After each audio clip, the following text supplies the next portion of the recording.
VPN'ni yoqdim, inkognito ochdim, lekin YouTube baribir menga o'sha videolarni ko'rsatyapti. Savol tug'iladi, ular meni qanday qilib tanib olmoqda?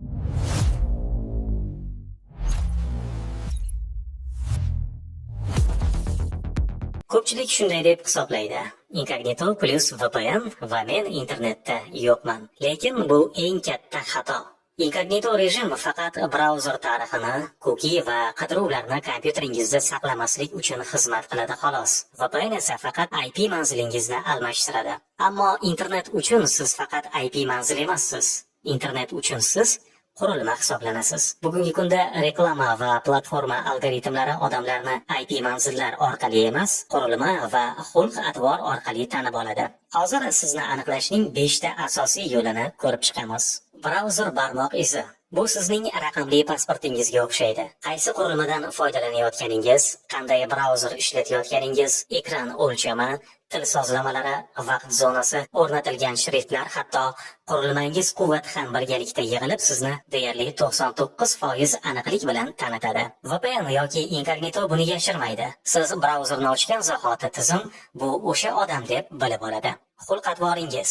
YouTube yoki Instagram sizni IP orqali emas, harakatlaringiz orqali taniydi.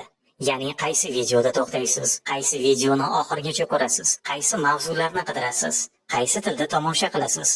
Bularning barchasi sizning raqamli profilingizni yaratadi. Atigi 5-10 ta harakat algoritmga sizni to'liq tanib olishi uchun yetarli. Oldingi loginlar. Agar siz shu qurilmada bir marta bo'lsa ham Gmail, YouTube, Instagramga kirgan bo'lsangiz, bu qurilma allaqachon akkauntlaringiz bilan bog'langan bo'ladi. Keyin VPN yoqsangiz ham, inkognito ochsangiz ham tizim qurilmani taniydi. VPN IP-lari toza emas. Ko'p odam ishlatadigan VPN IP manzillari allaqachon ma'lumot bazalarida bor. Algoritmlar biladi, bu IP VPNniki. Lekin qurilma esa eski. Shuning uchun VPN sizni yashirmaydi, faqat vaqtincha chalkashtiradi.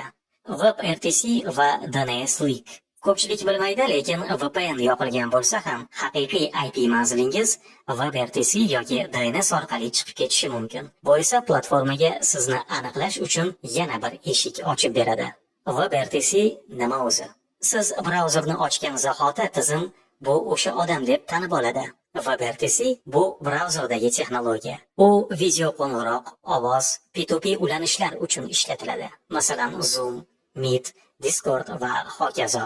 Muammo shundaki, WebRTC brauzer darajasida ishlaydi, VPN esa tizim darajasida. Natijada WebRTC VPNni aylanib o'tib, haqiqiy IP manzilni saytga ko'rsatib yuborishi mumkin. Siz VPN bilan kirdim deb o'ylaysiz, lekin WebRTC sizni asl IP adresingizni ko'rsatadi.